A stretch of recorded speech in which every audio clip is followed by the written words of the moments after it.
ഏലിയ ഒന്നാമതൻ. വിശുദ്ധ ലൂക്കായുടെ സുവിശേഷം 12-ാം അധ്യായം 41 മുതൽ 48 വരെയുള്ള തിരുവചനങ്ങളുടെ വിശകലനം. വീണ്ടും പറയുന്നു, ജാഗ്രതയുള്ളവരായിരിക്കുവിൻ. അലസത വലിയൊരു ദുർഗുണമാണ്. ഉദാസീനതയോടെ തുടരുന്നതായാൽ അത് അവന്റെ പ്രഭുത്വമായി മാറും. എന്നാൽ ഓരോ മനുഷ്യനെയും വലിയ സാധ്യതയോടു കൂടിയാണ് ദൈവം സൃഷ്ടിച്ചിട്ടുള്ളത്.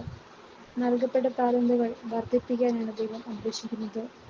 സർവൈവൽ ഓഫ് ദ ഫിറ്റസ്റ്റ് എന്ന തത്വം ജീവിതത്തിന്റെ തുടക്കം മുതൽ ആരംഭിക്കുന്നു.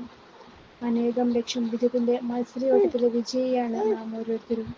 തണുപ്പോ ചൂടോ ഇല്ലാത്ത മന്ദോഷ്ണനെ ദൈവം തന്റെ വായിൽ നിന്ന് തുപ്പിക്കളയും. വെളിപാട് 3:16. ഈ ലോക ജീവിതത്തിൽ ഉത്തരവാദിത്വത്തോടെ ജീവിക്കുന്നവർക്കാണ് പരലോകത്തിലും ഉത്തരവാദിത്വങ്ങൾ കൈയേൽപ്പിക്കുക. ചെറിയ കാര്യങ്ങളിൽ വിശ്വസ്തൻ വലിയ കാര്യങ്ങളിലും വിശ്വസ്തനായിരിക്കും. ലൂക്ക 16:10.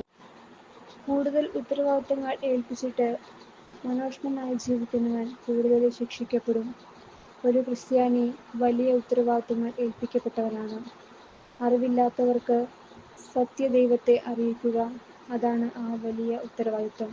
അത് നിർവഹിക്കാതെ തണുപ്പോടെ ജീവിക്കുന്നവർ വലിയ ശിക്ഷയ്ക്ക് വിധിക്കപ്പെടുമ്പോൾ നമ്മുടെ അനാസ്ഥ മൂലം ദൈവത്തെ അറിയാതെ പോയവർ ലഘുവായി മാത്രമേ ശിക്ഷിക്കപ്പെടുകയുള്ളൂ.